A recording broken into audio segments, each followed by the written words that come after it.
So the Portland Trail Blazers with Damian Lillard, we're wondering if he can keep them afloat. CJ McCollum has missed the last 9 games. Nurkic has missed the last 10 games. CJ was averaging 27, but Nurkic wasn't doing so well. He was averaging about 9 points per game, still recovering from his injury. He didn't look quite himself. But do you think that the Blazers can keep this up without McCollum and Nurkic? And before you guys go, I'm just going to give my take, and I'm going to say, yeah, I do. You know, they beat the Sixers without Dame, McCollum, and Nurkic. You know, and it was a pretty handily win. It's not like they just snuck by them. They beat them by a pretty good margin. Double digits. Yep, and I think this is the thing with the Blazers is that in recent years they have not had the depth that they have this year. I mean, you look at their depth. Canner had, I think, like 18 points and 15 rebounds. And a big role. 18 rebounds. 18 rebounds against Philly. He was doing his thing. Carmelo is finally I'm sorry to cut you off. He's actually had double-digit rebounds since their game against OKC when he had 23 rebounds. 23 rebounds, 13, 11, 11, 15, and then 18. Yeah, so they have Canner, which was a huge pickup. Rebounding machine. Gary Trent has gotten better. Rodney Hood is coming back from that Achilles injury. Melo, we know he can score at any time. Covington, a solid defender, and he can, stretch the floor. And Derrick Jones Jr., another solid defender. I mean, they have a lot of depth. And there are other young guys like Anthony Simons, CJ Ellaby. Like, these guys are good. Nasir Little. Yes, Nasir Little had a big performance one of these last games.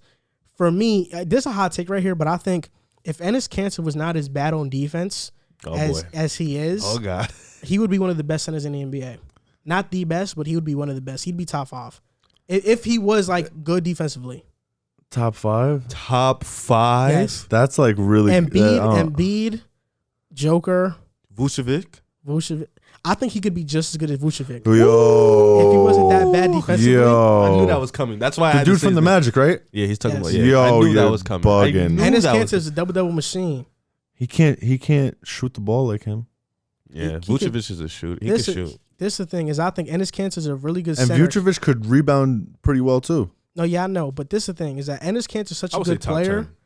10. I don't know about top 5. Yeah, top 10. Cantor is such a good player. I said if he was good defensively, that would take his game. I He would still not. say top He 10. would get way more minutes. Do you think Steven Adams is better than Enes Kanter? Defensively, of course.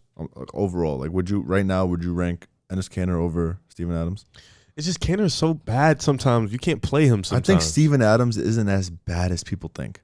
I think he's not as good as you might think he is. He has no offense, but this is what I think. We're back to the Blazers. I think you look at Kanter, he's averaging a double-double. Trent, 13 points per game. Melo, 12 points per game. Dame, 29-7. They're 11-10. I think they're 12-10 now that they beat the Sixers. They won last night. And their next 10 games is against the Knicks. I think they could beat them. The Magic. Don't they play tonight? Yeah, they do play tonight. The Magic, the Sixers. Sixers. Let's see that. Magic. Let's see that. The Cavs, the Mavs, the Thunder, the Pelicans, the Wizards, the Suns, the Nuggets. All winnable games. Yeah, they have a tough schedule, but I think they can win these games. I think they have the depth this year to stay afloat, even with CJ and Nurkic going out. And look, I'll stand by my gut feeling. We'll see what Kanter does against Vucevic when they play the Magic. But I think Kanter's a really good center, and if it was not for his defensive liability, he would be able to play a lot of minutes a game, and he would put up really great numbers. I want to say this. I want to correct myself. Kanter has led the team in rebounding in the last 10 games. I mean, he leads the team in rebounding as a whole. Yeah, so he's been doing his thing. Dame, 40 points, 36, 35, 39, 30, 44, 32. Dame time. He's been doing what he needs to do. I Definitely. mean, they caught 2 L's, one by 3 at Houston, and then another by 3 against OKC. So those are, which I think those were actually pretty those good are games. those are tough games. Yeah. That was the game Kanter had 23 rebounds. I agree with you all. I think they can definitely keep afloat with the depth that they had with Gary Trent Jr., Carmelo Anthony. I know Covington hasn't been playing good, but he's still a valuable piece for them. Dame is going to be Dame. We know that. Kanter has been playing really well. They have the depth, and with that schedule, it's going to be easy for them to keep afloat in a tough Western Conference where if you lose one game, you drop down to about 10th, 11th seed. So it's going to be interesting to see. I think with this team, you can definitely see that what we were talking about in the summer, how that depth and how they needed, I said the summer, in the fall, how that depth and how they got all these pieces so that if this does happen, that we can fit in and we can still get wins. So now it's going to be interesting to see how Dame can carry. I believe he can. He has the talent for it. And Portland should definitely be geared up when these two guys get back. Do you guys have any timetable for when they get back, though? I could let you know right now. So I just want to say this. Kanter, for his career, per 36 is averaging 19 points and 13 rebounds per game. That's around Vucevic now. I think he's like 20 and 10.